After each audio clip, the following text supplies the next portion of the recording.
Hello, my name is Stephen LaRosa, and I am a director at Edgemoor Investment Advisors. For my section, I'm going to discuss two investments that we at Edgemoor own and are currently buying.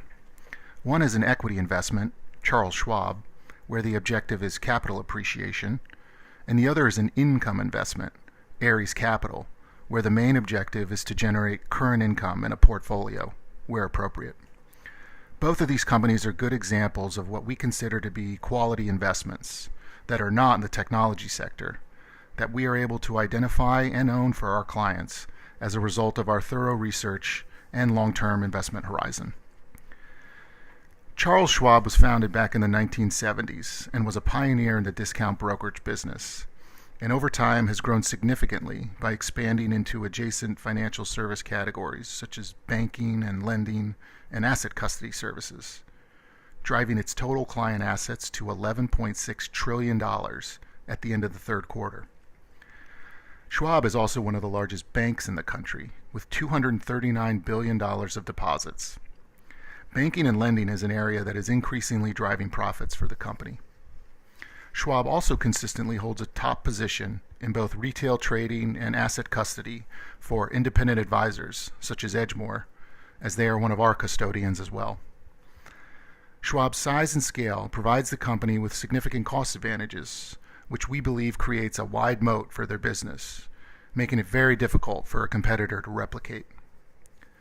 Through consistent asset growth and a lean operating structure, Schwab has exhibited a strong track record of growing both earnings and dividends at a 15% plus compound annual rate over the past 10 years. The company also generates consistently high operating margins and returns on common equity, which we believe are hallmarks of a quality business and evidence of their moat. Over time, Schwab has used those profits to continuously reinvest in future growth through innovative product expansion and enhanced digital tools. Meanwhile, Schwab's overall market share is currently only around 14%, which offers plenty of room for continued growth and market share gains. Schwab is a company that we at Edgemoor had admired for many years, but we didn't start buying the stock until the spring of 2023. For those with a good memory, you may recall that back in March and April of 2023, there was a short-term scare in the banking sector. Leading up to that time, the Federal Reserve had been sharply increasing interest rates to stave off inflation. But that also had a negative effect on many banks' balance sheets, making it more costly for them to fund their business, especially in the event that deposits started flowing out of the bank. That created stress across a host of regional banks and culminated with the eventual collapse of Silicon Valley Bank, or SVB. Now, during those few months back in the spring of 2023, even though it seems like a distant memory now, there was some real panic about all banks' balance sheets, and as it intensified, that fear spread and created a sharp drop in Schwab stock, which, as you can see from this slide, went from above $80 per share earlier in 2023 down to below $50 in just a few short weeks. Now, we at Edgemoor don't buy stocks just because they drop in price. However, in times of panic, the market has a tendency to overreact in the short term and is not always discerning as it should be, and some great companies get unduly punished as a result. And we thought that might be what was happening with Schwab here, and so our investment group decided that it would be worthwhile to spend time researching the stock in more detail. Our investment team proceeded to do some thorough due diligence on Schwab's business, their balance sheet, as well as their future growth prospects. Ultimately, we came to the conclusion that the current interest rate situation would likely only have a muted impact on the long-term value of Schwab's business.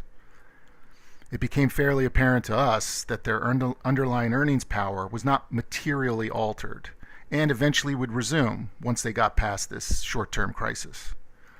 In addition, Schwab's management team, over time, had proven to be conservative, thoughtful, and long-term oriented. We like that at Edgemoor, since we also take a more long-term approach. Ultimately, we began buying shares of Charles Schwab for the equity portion of client accounts around that time in order to participate in the future earnings growth of their business and the potential appreciation in their stock price at what we felt was a discounted valuation. And fast forward to today, and we still own and are buying Schwab stock, as we believe their long-term growth prospects have only strengthened and improved over the past couple years. And even though it is appreciated in price, the stock still has attractive long-term growth potential from here. And now I will shift the focus and discuss an income investment, Ares Capital, that we at Edgemoor have owned for many years and are still buying for the income portion of client portfolios. Ares is the largest publicly traded business development company in the U.S. And as a business development company, Ares' objective is to generate current income and some capital appreciation by making loans to small and medium-sized private companies in the U.S.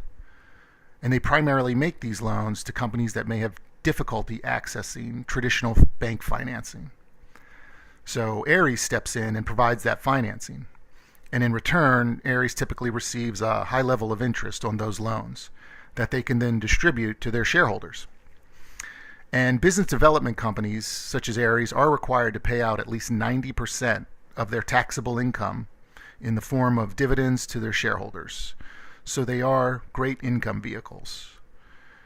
Ares' current dividend yield is 9.5%, and it has maintained or increased its dividend for over 15 years.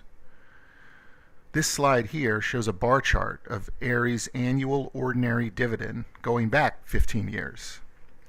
Now, since this is a specialty business in a niche market, we feel it is wise to invest in what we believe is the strongest and best operator in the industry. That is, the company that can generate consistent rising levels of income, as is shown on this slide. It's also important to point out here that Ares is fairly conservative, as they continually retain a pool of undistributed earnings that they set aside in order to provide support or a cushion for future dividend payments. And as of the end of the third quarter, those retained earnings represented about 2.5 quarters of dividend distributions. Our confidence in Ares is also derived by their experience and track record in the space. Ares has been in this business since 2004 and has one of the largest and longest tenured investment teams in the industry, with over 200 investment professionals doing the due diligence necessary to ensure that the interest on these loans will get paid back. We believe that Ares' scale and industry relationships enable them to make investments that are higher in credit quality than many of their peers. Ares also maintains robust levels of liquidity, relatively low leverage, and significant asset coverage. They have demonstrated solid financial results through diverse market environments throughout their 20-plus year history. Ares' current portfolio of loans is nearly $29 billion as of the end of the third quarter, spread across 587 portfolio companies. And just to quickly give you an idea of how diverse their loan portfolio is, this slide shows the 34 diverse industries that comprise their loan book.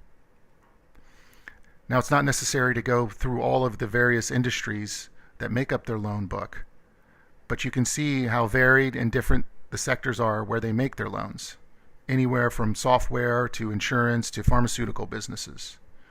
In addition, Ares typically focuses on the more defensively positioned companies within these industries as well.